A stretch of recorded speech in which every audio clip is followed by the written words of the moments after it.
Originally, Optus Bank was founded really in 1921. It was founded as the first African American and still the only African American bank in South Carolina. A group of at that time and even today, looking back, incredibly courageous business leaders raised enough capital to create a bank to really provide access to capital for the African American community, which in those days was truly unbanked. The bank has morphed into what's today's Optus Bank, but it's the same mission of really closing the gaps in our financial ecosystem. The question is, how do you balance mission and margin? How do you make sure that your financial institution remains viable and strong and can accomplish its mission? The approach we take is, without margin, there's no mission. So no margin, no mission. So how do we balance that? What is our difference? What is the difference in our credit box, our underwriting principles, our assessment versus a mainstream bank? The basic box is the same. And so the way I describe our level of risk appetite is we have very little risk appetite compared to the other banks, but we still are able to make loans available because we approach it in a little different, with a different business model. And our business model is more expensive because we take extra time. So the question of risk is, how do you mitigate the risk? So banks are risk management companies. We extend credit with the expectation of the borrower being able to repay it based on their cash flow, so we assess that risk. But sometimes if you just put someone in a box and you apply the same box with the basic 5 C's of lending, right? So your credit, your capital, your cash flow, your capacity, and your character. That box hasn't changed in 100 plus years or 500 years or 1,000 years, depending how it may have morphed into, because we may not have had formal mechanisms for assessing credit. We now have the credit scoring, right? That's one tool.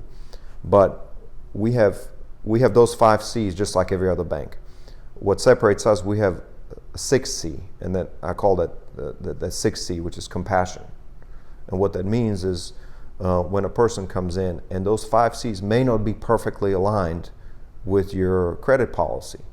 They may be missing something. Maybe their credit score is a little bit weaker. Maybe their cash flow is a little more seasonal. Maybe their collateral is valued less because it happens to be in a lower income community, or they have less equity.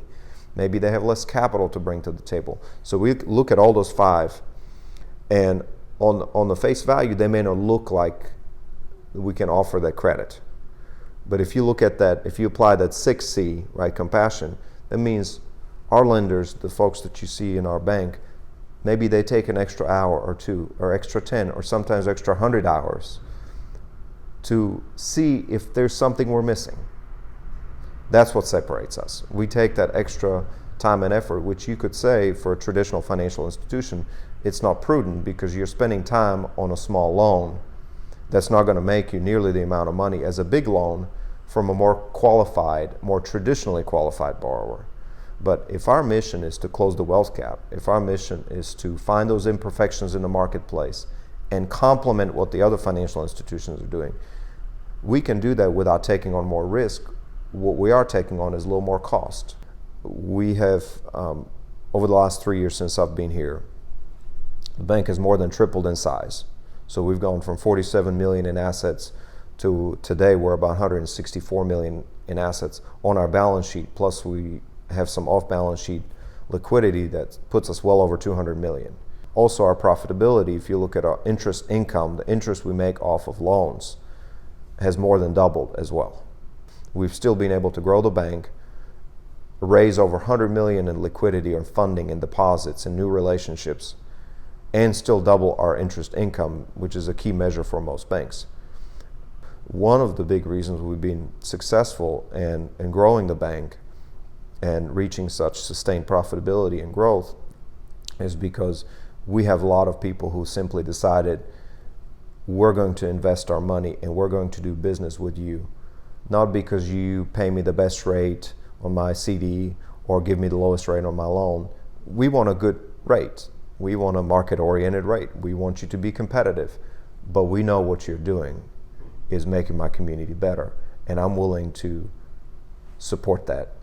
Not by paying a worse rate or getting a worse rate on my loan, just moving my business to you.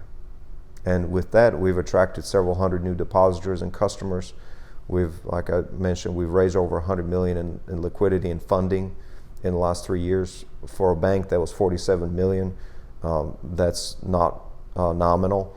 And we've also attracted a lot of national investors. So Bank of America invested in our bank. They purchased 5% stake. We're talking with other large institutional investors today who like our margin and mission, both, who believe in our viability. We believe at Optus Bank that the banking system is critical to ensuring that we have fair, equitable access to growth and opportunities and wealth building. And so if you ask, how do I measure my success and our success personally, is I look at whether we are accomplishing that. Are we helping people achieve their maximum potential? Are we helping businesses grow and thrive? Are we helping homeowners build value and equity in their home? Are we helping individuals bank better, accumulate resources, manage their money better, live better lives, better financial lives? And if you look at our statistics over the last few years, we've been tracking them. We know that the majority of our loans, the majority of our capital has been intentionally invested to do those things. In fact, over 90% of our loans are invested in low-income communities, minority communities, women-owned businesses, or minority-owned businesses. To me, that's a good proxy for impact, because we know we're closing the gap with our capital, with our resources, and the capital that our depositors and supporters have invested in us. We know we're closing those gaps. What I'd like to see going forward, I'd like to see us reach exponential growth, because we believe that if we're the current size that we are, we're helping a few thousand people. But imagine if we were able to help a few million people. What would this country look like? What would this wealth, what would our GDP look like? What would our local community look like if we were able to find extra 100, 500, 1,000, 10,000 entrepreneurs that are right at the brink of creating multi-generational wealth for their family, but they need that extra little support. They need that 6C. They need someone just to take a little extra interest to push them over that credit, access to credit or capital or opportunity. So the fact that we're now in a position where we can be strategic and intentional in investing in that growth is the most, really is the most significant accomplishment for us.